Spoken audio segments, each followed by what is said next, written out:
Well, and now they admit the Patriot Act and Homeland Security is for gun owners, conservatives, Ron Paul supporters, and returning veterans. We're told it's for these brown people. It's designed specifically not to be used. It's designed to be used as an intimidation and fear tactic. Just like the Gestapo during the Second World War. People were afraid to have conversations in coffee shops because if they said anything against the Führer, the Gestapo, if they were listening, or one of their Hitler youth was listening in and reported you to Gestapo, they would take you in for questioning. And generally the first time, they wouldn't do anything. But you would crap your pants out of fear.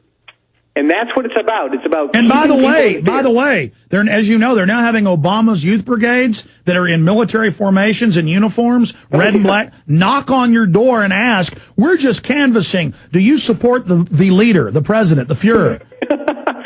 Yeah, Chairman Obama.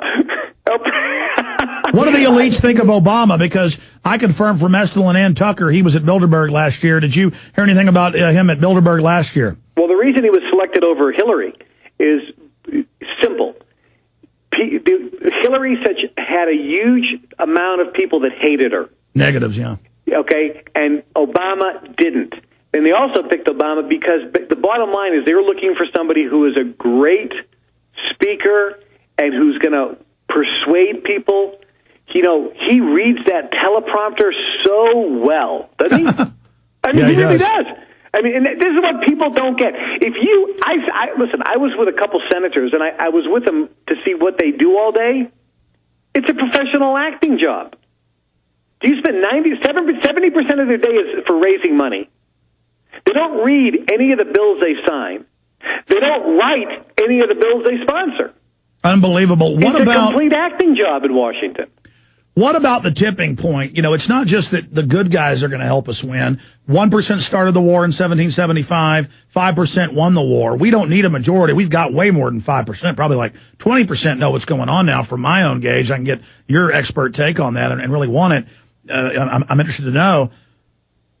But there's going to be a lot of people who are members of the elite, different strata of the elite, are going to also see that we're starting to win, and they're going to jump ship over to our side. I'm already seeing more and more of that. So believing we can win and get going in the direction of liberty again, a tipping point, getting the pendulum swinging, that's really doable if we just believe in it and act like winners. Well, what you just said there is very, very astute. And this is what most people don't understand. If you look, for example, at all the wars, Switzerland's always neutral, and nobody touches them. Why? Because that's where all the cash is. But every war, it doesn't matter who wins. Do you understand? Yes. It's irrelevant. So if at our levels, we don't care who wins the war. It's a yawn. It's like, okay, it doesn't matter because it's who profits. We're like Don King. We own both fighters.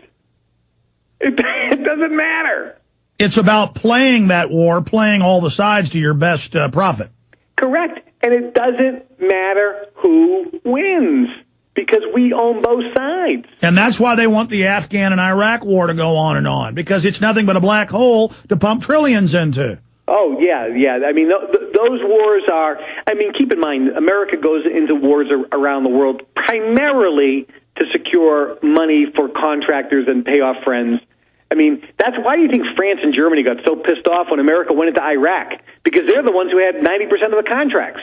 Absolutely, but now they're not as... And America went in and said, sorry, we're taking over the contracts. And that's why France and Germany got really mad. But suddenly they're on board with Iraq because they were given some of the contracts back. Correct. That's what people don't understand. I've been to some, when we went into Iraq, before we went in, people don't know this, but there were like group meetings, how to profit from the upcoming Iraqi war.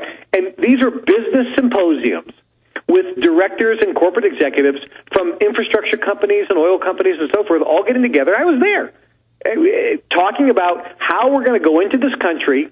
And you had John Perkins on, the economic hitman. He's brilliant explaining this. He was right there in the front lines of Venezuela and Ecuador. Kevin Trudeau, I mean, I've seen in the Enron, smartest guys in the room, they have video of those meetings. You know what? I've twisted your arm, but you said you'd stay longer. Do one more short segment so we can put a nice bow on this. Of course. One of the most amazing interviews I've ever done. It's with Kevin Trudeau. Just absolutely amazing. We'll give you all the websites and a lot more on the other side. Here's one of them, naturalcures.com. My site's infowars.com and prisonplanet.com. Boy, he is something else. You know why the man is after him. Kevin Trudeau, I can find no fault with this guy. I just agree with him on every front. You know, also, the nouveau riche, the new wealth, the middle class, some of the even ultra-rich who are new money, they realize the elite's waging war on them. What about how the globalists are now, after 500 years, going after Switzerland, shaking down the smaller accounts but leaving the big juicy ones alone? And then David Rockefeller's bragging about they're going to end all tax havens, set a global tax rate to the OECD, end, quote, tax havens, open announcements of world government with these bankers running it. I think this tiny elite has really going to get their butt kicked, and I've seen the shift because they're waging war on not just the middle class and the poor. They're going after a lot of big money. Well, there's an interesting concept about this, and let me just put it to you this way. From the guys that I hang around with, I mean, you know, maybe they manage a $10 billion hedge fund. You know, one guy last year, you know, netted a couple $100 million. And when I chat with these guys about taxes, they laugh because to them it's all smoke and mirrors. Look, we pay a little bit of tax, but it's nothing. It's nothing like people think we're going to pay because the U.S. tax code, nobody can even understand it. It's written for the elites to pay just a few percent, and the people are paying 40. Correct. I mean, listen, I have corporations in Switzerland, and, you know, they have the best roads in the world. You're in Chicago or in Austin, I was down there. It's like driving on, as Mancow says, it's like driving on the surface of the moon. There's, you know, craters everywhere, right? Well, I'm driving around Germany, and I cannot find not one pothole. Not one. Now, guess what? They have to pay for that. They build the roads to last 25 years, not 5 like they do in the U.S. So you have to pay for that. So when I set up a company in Switzerland, for example, they say, look, the taxes are 10% or 12% or 15%, and you pay it because there's good infrastructure and things. You no problem. It's like buying a good steak. Yeah, here it's a scam. But you get good value for your money. In the U.S., when you pay your taxes, it goes paying interest on the government's debt, and it's going to the bankers. You're not getting any infrastructure. Are Americans, Kevin Trudeau, are Americans known as the schmucks of the world now? The suckers. The word is suckers. The Americans are the suckers. There's no question about it. Is it because we were so free and, you know, had it so good that we kind of sat on our laurels? I think it's because the media in America brainwashes people to have them believe things should be a certain way. The majority of Americans have never left the United States. Let me just give you an example. You're driving down the road in America, right? You stop at a gas station. You go to the bathroom. Is it the cleanest place in the world? No. I mean, it's disgusting, right? You're in Europe. You stop in a gas station. You walk in. You go to the bathroom. It's spotless. There's an attendant there. Okay? You're in America. You stop at a gas station. You want something to eat? Oh, how about this 3-week-old sandwich in the back? Right? I mean, do you know what I'm talking about? There's like no food. In Europe, you walk into a gas station, you want something to eat, there's a chef and a kitchen. And all the fruits and vegetables are organic because they don't allow genetically modified stuff. The people demand quality, and here we were sold on crap. That's correct. Just like McDonald's 50 years ago would put a trash can there and say thank you, and we like idiots would go throw our trash away and just lowering the standard. Correct. So the bottom line is people in America just don't know anymore how things should be. I mean, we just don't get it. I mean, if you look at a cookbook in America and it says this is home cooking, ingredients, 1 can of cream of mushroom soup. That's not how you make something. You don't use a can of cream of mushroom soup in a homemade recipe. You know what? I disagree with you. We're going to have you arrested for saying what a home-cooked meal is. You don't have free speech.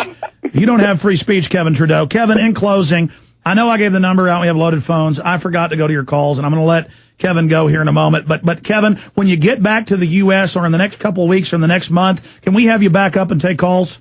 Yeah, absolutely. What I'll do is when I get back, I'll call you. I'll fly down to Austin for a couple of days. I'll come on the show.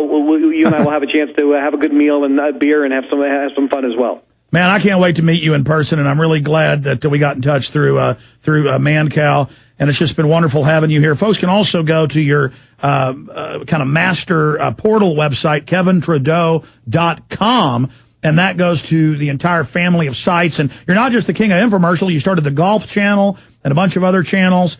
Kevin Trudeau, an amazing individual. Trudeau is spelled Trudeau.